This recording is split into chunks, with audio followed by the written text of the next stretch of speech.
Hi guys, today we will talk about how to fix a problem that you have on your Facebook app. We'll just click here on settings, then you come here to settings window here and this is window and we will go down. We will click here on apps, then we come to next window here or apps window here like you say, and we will just go down here to looking for Facebook app and we will click here on Facebook. Then we come to this is window here like you say and we will click here on for stop.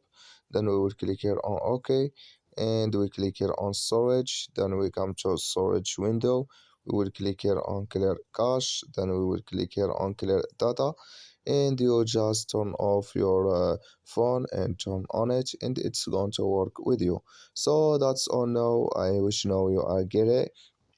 Thank you for your watching. Don't forget to support us by liking, subscribe, and see you in next video about all Facebook settings.